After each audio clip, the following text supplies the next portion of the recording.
Buena tarde de nuevo. Estamos en Cerebralmente, donde mente es solo un sufijo. Y hoy vamos a hablar de un tema muy interesante, donde todavía hay mucha controversia, donde todavía nos falta mucha información, especialmente investigación de grandes datos, grandes números de personas, lo que decimos prospectivos o longitudinales.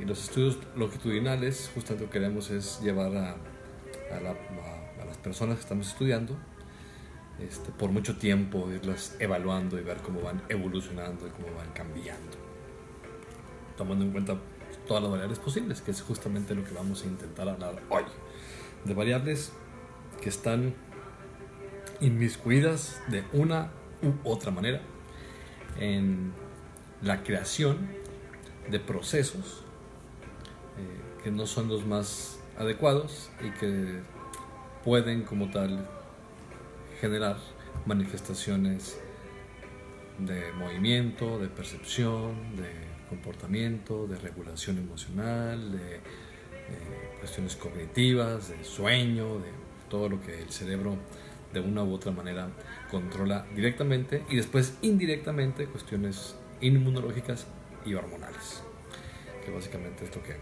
hace el cerebro. Sí, casi todo. Acuérdense que el cuerpo es solamente un esclavito del cerebro, y el problema del cerebro es que todo lo ve y lo controla, menos a sí mismo. Entonces tiene la peor de las cegueras, que es con uno mismo.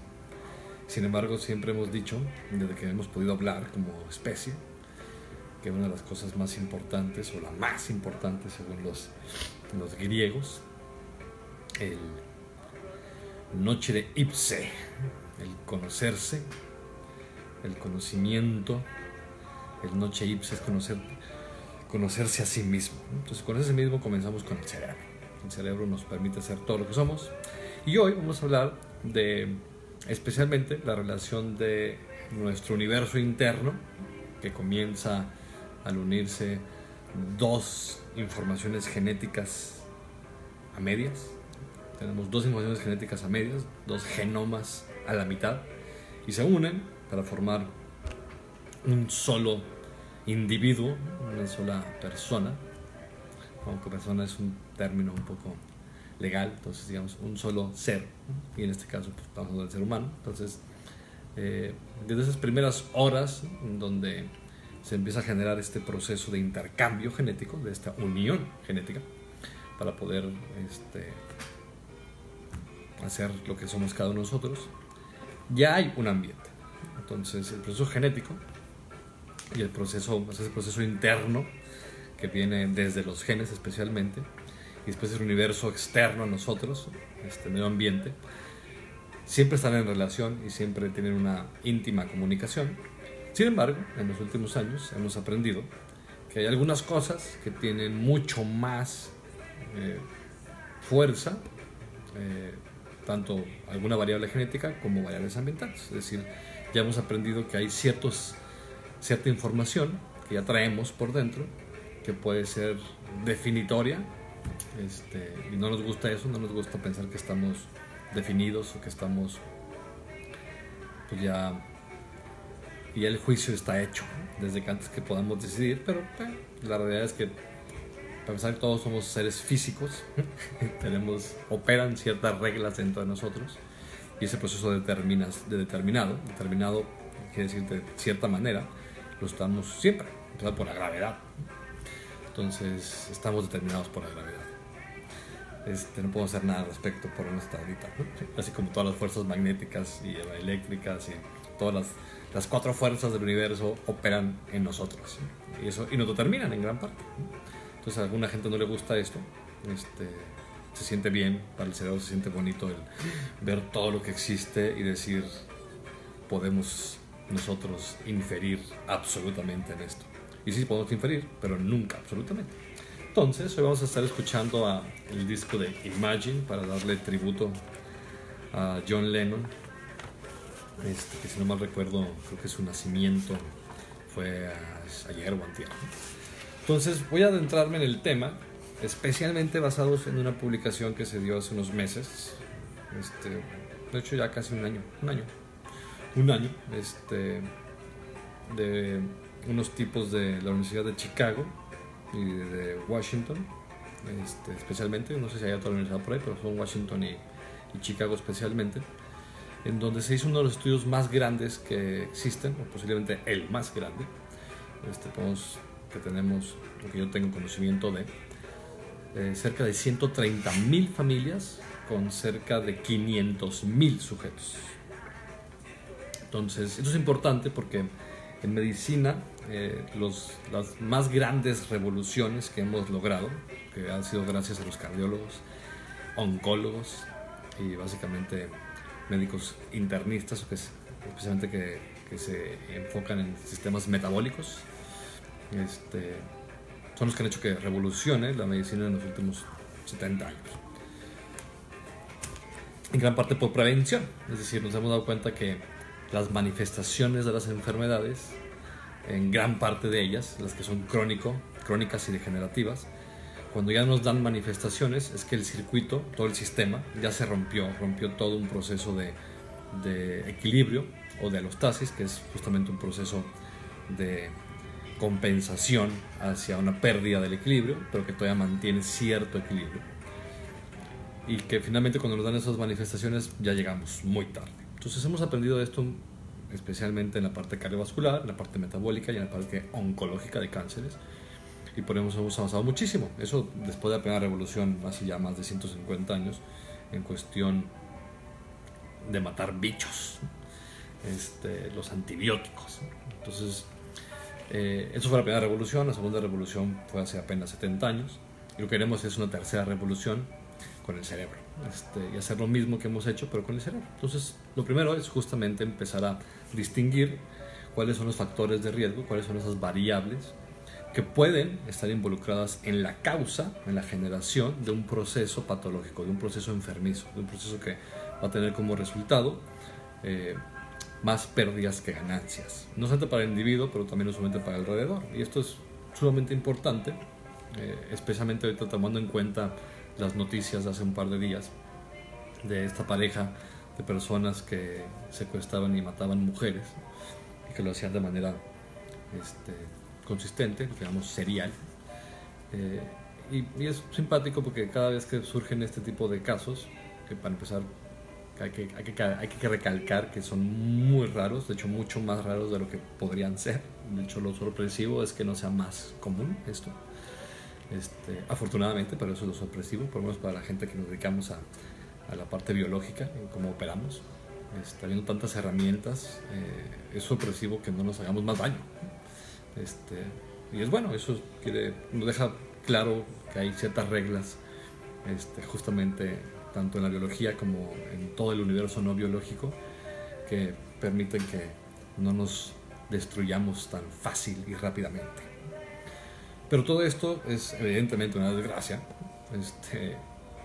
y que afecta a muchísimas personas, y que además nos cambia nuestra perspectiva, ¿no? O sea, si tuviéramos una perspectiva mucho más biológica, tendríamos que llegar a conclusiones muy básicas como métodos específicos de prevenir esto, porque se podría prevenir. Claro que se puede prevenir. Todos empezamos teniendo padres. No todos tenemos hijos, no, yo sí, pero no todos tienen hijos, pero todos tenemos padres. Y eso es lo único que todos los seres vivos podemos tener en común. Venimos de alguien más. Entonces tenemos que comenzar justamente en ese proceso de, antes de procrearnos inclusive, ver la manera de hacerlo lo mejor posible, asegurarnos de que está sucediendo, y después cuando suceda poder evaluarnos objetivamente y poder prevenir que nos enfermemos, porque el cerebro cuando se enferma suele tener impacto en otros seres vivos, en su ambiente de manera particular, porque a eso se dedica el cerebro, a captar información del ambiente, de adentro y de afuera, del ambiente interno y del ambiente externo. Y por eso es tan importante esto que vamos a hablar. Entonces, esta publicación, yo sé que se va a ver medio en contra, el autor principal es Wang, y se publicó en una revista que se llama Nature's Genetics. Nature's es toda una editorial más bien. Y después de evaluar a estos casi 500,000 personas, sacaron muchas relaciones, es un trabajo enorme, porque aparte no solamente es de trastornos neurológicos, sino que es otra les voy a decir de cuántos trastornos. Fueron cerca de 149 enfermedades. Entonces tenemos a 500,000 personas casi, y estamos evaluando casi 150 enfermedades. Y después la relación genética que tienen entre las familias, para ver qué tanto se repiten en las familias, o sea, qué tanta importancia tiene la parte genética hereditable. Eso es muy importante, o sea, que viene hereditable y no hereditable en el sentido hereditable de que venga directamente de unos padres, y de la combinación de ambos padres, porque hay que tener en cuenta que casi todos los trastornos que tenemos desde el punto de vista genético son mutaciones nuevas, es decir, son mutaciones que se dan en el proceso de esta interacción, de esta unión entre los genes paternos y maternos. Entonces, en este proceso de unión, que es todo un proceso cuasi mágico, porque no tenemos mucha información y es sumamente complicado y rápido, hay muchísimos mecanismos moleculares que todavía no sabemos muy bien cómo se dan, pero no es magia. Pero es bueno que tengamos esa sensación de que como si lo fuera, para poder tener un poquito más de respeto ante cómo comienza cualquier proceso de vida. Pero no es simple, no hemos podido duplicarlo y somos la gema de la creación, somos lo más increíble, lo más evolucionado de todo lo que conocemos hasta ahorita, y no podemos lograr descifrar cómo demonios se da el dinamismo entre moléculas que permanezca el tiempo suficiente para llamarle vida. Entonces, este increíble estudio que va de esas 150 enfermedades, que aparte aquí están, así en forma de caracol, y están desde la que más tiene, la enfermedad, el trastorno que más tiene una injerencia genética, que más tiene un valor genético, o sea, y también por el mismo tiempo que más se repite en las familias, va junto con pegado, hasta la que menos, ¿no? Y aquí es interesante porque voy a darles los dos extremos. El autismo, los trastornos del espectro autista, con cerca de 95% de injerencia genética. Y por otro lado, los lipomas. Los lipomas son pequeños tumores que se generan prácticamente en toda la población. Y son de grasa. Estos antes están en el tejido subcutáneo, abajo de la piel, son bolitas que van y vienen. Y ese tiene una injerencia genética de menos del 1, 2, del tal cual 0.3%. Entonces, tenemos así como los dos extremos, el 95% contra el 0.3% de injerencia genética. Y esto es importante porque es un proceso estadístico, ¿no? Hay que tener en cuenta la perspectiva de las estadísticas, porque nos ayudan mucho, también nos pueden dar, al traducirlas a palabras verbales, puede ser que nos perdamos un poquito o exageremos o sintamos cosas que no son, ¿no? Entonces, esto es un proceso estadístico de qué tanta correlación existe. La correlación no siempre es causal, es decir, no porque existe una correlación entre la temperatura, por ejemplo, y el sol, quiere decir que la temperatura creó el sol. También la direccionalidad de la causa es esencial. Entonces, esto tenemos una correlación. Sabemos que tiene una parte causal, evidentemente, que son los genes.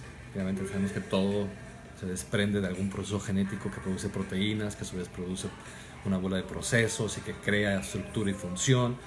Entonces, esto es muy importante. Pues tenemos que de los más altas trastornos, o de los trastornos más que tienen más alta correlación genética, en los primeros 10, para que se den una idea, 1, 2, 3, 4, 5, 6, 7, 8, 9, 10, 11. Los primeros 10 hay 4 neuropsiquiátricos. Es decir, hay 4 trastornos cerebrales que catalogamos como psiquiátricos. Neuropsiquiátricos hoy en día, ya todos se dice neuropsiquiatría porque ya sabemos que viene del cerebro. Déficit de atención, bueno, primero dejamos el autismo, después el trastorno por atención y hiperactividad, el trastorno bipolar y el trastorno obsesivo compulsivo. Casi todos entre primero 92%, no 94%, perdón, 92% el autismo, 76% el TDAH, 68% bipolar y 66% obsesivo compulsivo.